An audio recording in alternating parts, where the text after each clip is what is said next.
केजरीवाल को कभी बीजेपी नेताओं से मांगनी पड़ी थी माफी। अब विशेषाधिकार की आड़ में मोदी को कोसते हैं केजरीवाल। केजरीवाल की इस चालाकी पर पहले एक पत्रकार ने लताड़ा, अब अमित शाह ने केजरीवाल पर किया जोरदार पलटवार।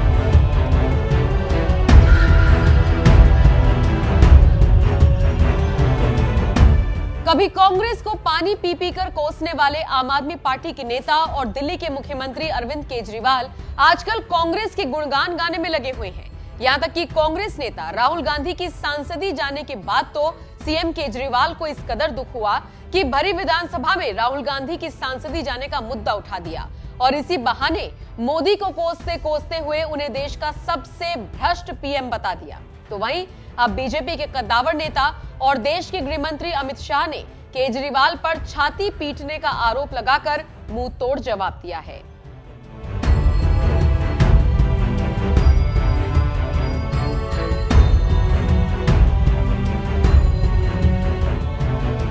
चुनावों में गठबंधन के लिए कभी कांग्रेस के आगे गिड़गिड़ाने वाली आम आदमी पार्टी के नेता अरविंद केजरीवाल के बारे में जो लोग जानते हैं वो ये बात भी अच्छी तरह से जानते होंगे कि बीजेपी नेताओं पर केजरीवाल कई गंभीर आरोप लगा चुके हैं, लेकिन मामला जब कोर्ट पहुंचा तो उन्हें बीजेपी नेताओं से माफी मांगनी पड़ गई थी। इसीलिए अब बीजेपी नेताओं के खिलाफ जब भी जोरदार हमला बोलना होता है तो केजरीवाल ज्यादातर विधानसभा का इस्तेमाल करते हैं, क्योंकि यहाँ वो विशेषाधिकार की आड़ में रहते हैं, जिसकी वजह से उनके खिलाफ एफआईआर दर्ज नहीं हो सकती। इसीलिए राहुल गांधी की सांसदी जाते ही बुरी तरह से भड़के केजरीवाल सीधे विधानसभा पहुंच गए और पीएम मोदी के खिलाफ जोरदार हमला बोला। पूरे देश में क्या डरा के रखा हो यार तुम लोगों ने, क्या हाल बना दिया देश का तुम लोगों ने। इसी के लिए आजादी की लड़ाई लड़ी थी और अभी राहुल गांधी की सदस्यता तुम लोगों ने समाप्त कर दी। राहुल गांधी की सदस्यता समाप्त कर दी इन लोगों ने। डरते हो यार तुम लोग, तो बहुत डरपोक निकले। भारत के इतिहास में सबसे भ्रष्ट प्रधानमंत्री अगर कोई हुआ है, सबसे भ्रष्ट प्रधानमंत्री अगर कोई हुआ है, भारत के इतिहास में सबसे भ्रष्ट, भारत के इतिहास में सबसे कम पढ़ा लिखा प्रधानमंत्री अगर हुआ है, मैं नहीं समझता आजाद भारत में कोई 12वीं पास प्रधानमंत्री हुआ है। उनसे सरकार चलती नहीं है, अहंकार उनका 7वें आसमान के ऊपर है। सवेरे से शाम तक इसको जेल भेजो, इसकी सदस्यता रद्द करो, इसको जेल भेजो, बस सवेरे से शाम तक यही चलता रहता है। देश के प्रधानमंत्री नरेंद्र मोदी के खिलाफ जिस तरह की भाषा का इस्तेमाल केजरीवाल विधानसभा में कर रहे हैं, वो भाषा विधानसभा के बाहर इस्तेमाल करने के बारे में भी शायद उन्हें 100 बार सोचना पड़ जाएगा। इसीलिए पत्रकार अभिषेक उपाध्याय ने एक ट्वीट में लिखा, अडानी तो फ्रंट है, सारा पैसा मोदी का लगा है। मोदी भारत के अब तक के सबसे भ्रष्ट प्रधानमंत्री हैं। अरविंद केजरीवाल ने ये दोनों बयान दिल्ली विधानसभा के भीतर विशेषाधिकार के सुरक्षा घेरे में दिए हैं। सवाल उठ रहे हैं कि अरुण जेटली से लेकर विक्रम मजीठिया तक से माफी मांग चुके अरविंद केजरीवाल क्या कभी किसी जनसभा या प्रेस कॉन्फ्रेंस में इस आरोप को दोहरा पाएंगे? आखिर इतना सेफ क्यों प्ले करते हैं अरविंद केजरीवाल? दिल्ली सरकार के भीतर भी किसी भी मंत्रालय का जिम्मा संभालने और उसकी फाइलों पर दस्तखत करने से बचते आए हैं केजरीवाल। पत्रकार अभिषेक उपाध्याय की ये बात सुनकर आप समझ गए होंगे कि केजरीवाल विधानसभा में ही पीएम मोदी के खिलाफ तीखे हमले क्यों बोलते हैं। लेकिन देश के गृह मंत्री अमित शाह ने न्यूज 18 को दिए गए एक इंटरव्यू में केजरीवाल को मुंह तोड़ जवाब देते हुए कहा,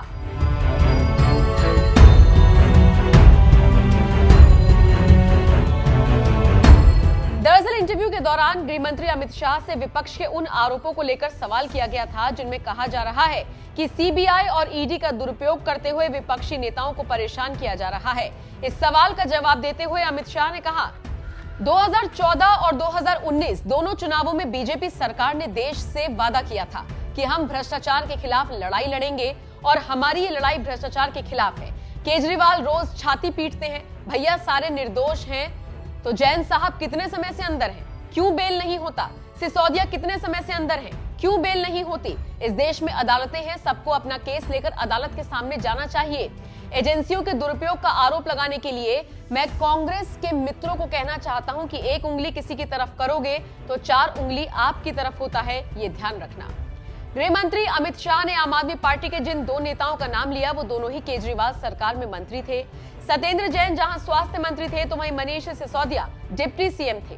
इसी के साथ कई विभाग भी उनके पास थे, लेकिन सिसोदिया जैसे ही सीबीआई की गिरफ्त में आए, सीएम केजरीवाल ने उनके साथ साथ सत्येंद्र जैन को भी मंत्री पद से हटा दिया। दिल्ली के पूर्व डिप्टी सीएम मनीष सिसोदिया पर रद्द की जा चुकी नई शराब नीति में कथित भ्रष्टाचार का आरोप है। इसी मामले में उन्हें सीबीआई ने 26 फरवरी को गिरफ्तार किया था, तभी से वो जेल में है। आज तक वो जेल से बाहर नहीं आ सके, यहाँ तक कि होली भी उनकी जेल में ही मनी। सीबीआई की ओर से कहा गया कि उनके खिलाफ जुटाए गए सबूतों के बारे में उनसे पूछताछ की गई, लेकिन वो जांच में सहयोग नहीं कर रहे थे, जवाब भी टालमटोल तरीके से दे रहे थे, इसीलिए सीबीआई ने उन्हें गिरफ्तार कर लिया। जबकि दूसरी तरफ एक और आप नेता सत्येंद्र जैन की बात करें तो उन पर मनी लॉन्ड्रिंग का आरोप है। इसी मामले में ईडी ने उन्हें गिरफ्तार किया है। आय से अधिक संपत्ति और मनी लॉन्ड्रिंग मामले में जैन, उनकी पत्नी पूनम और अन्य पर केस दर्ज किया गया है। आरोप है कि जैन ने कथित तौर पर दिल्ली में कई शेल कंपनियां बनाई या खरीदी थी। उन्होंने कोलकाता के 3 हवाला ऑपरेटर से 54 शेल कंपनियों के जरिए 16.39 करोड़ रुपए का काला धन भी ट्रांसफर किया। साल 2018 में भी इस मामले में ईडी ने सत्येंद्र जैन से पूछताछ की थी और फिलहाल अभी जेल में ही है। यही वजह है कि जब से कांग्रेस नेता राहुल गांधी की सांसदी गई है, केजरीवाल भी मोदी सरकार के खिलाफ बौखला गए हैं और विधानसभा में खड़े होकर पीएम मोदी को भ्रष्ट कह रहे हैं। तो वहीं दूसरी तरफ अमित शाह ने जो जवाब दिया, उस पर आपका क्या कहना है? अपनी राय हमें कमेंट कर जरूर बताएं। साथ ही पीएम मोदी ने ईडी, सीबीआई को कोसने वाले नेताओं के बारे में क्या कुछ कहा, आप भी सुनिए। सबसे युवा देश है, आत्मविश्वास से भरे हुए देश है। पूरे विश्व में दुनिया के बड़े बड़े मंचों पर आज अगर किसी का डंका बज रहा है तो नाम है हिंदुस्तान, वो नाम है भारत। ऐसे में देश के भीतर बैठी और देश के बाहर बैठी भारत विरोधी शक्तियों का एकजुट होना स्वाभाविक है। ये शक्तियां किसी भी तरह भारत से विकास का एक कालखंड छीन लेना चाहती है। आज भारत का सामर्थ्य अगर फिर बुलंदी की तरफ जा रहा है तो इसके पीछे हमारी एक मजबूत नींव है। ये नींव हमारी संवैधानिक संस्थाओं की है, हमारे कॉन्स्टिट्यूशनल इंस्टीट्यूशंस की है। इसलिए आज भारत को रोकने के लिए हमारी इस नींव पर चोट की जा रही है, संवैधानिक संस्थाओं पर प्रहार किया जा रहा है, उन्हें बदनाम करने का अभियान छेड़ा जा रहा है। उनकी क्रेडिबिलिटी, उनकी विश्वसनीयता खत्म करने की साजिश की जा रही है। जो लोग भ्रष्टाचार में लिप्त हैं, उन पर जब एजेंसियां कार्रवाई करती हैं तो एजेंसियों पर हमला किया जाता है। जब कोर्ट कोई फैसला सुनाता है तो कोर्ट पर सवाल उठाए जाते हैं, न्यायिक प्रणाली पर हमले होते हैं। आप सब देख रहे हैं, कुछ दलों ने मिलकर भ्रष्टाचारी बचाओ अभियान छेड़ा हुआ है। आज भ्रष्टाचार में लिप्त जितने भी चेहरे हैं, वो सब एक साथ एक मंच पर आ रहे हैं। पूरा देश ये देख रहा है, देश समझ रहा है। साथियों, भ्रष्टाचार ने हमारे देश का बहुत नुकसान किया है। दिमक की तरह देश को खोखला किया है भ्रष्टाचार ने। देश की जनता देख रही है कि पहले की सरकारों ने किस तरह भ्रष्टाचार के खिलाफ कार्रवाई के नाम पर केवल खानापुरी की थी।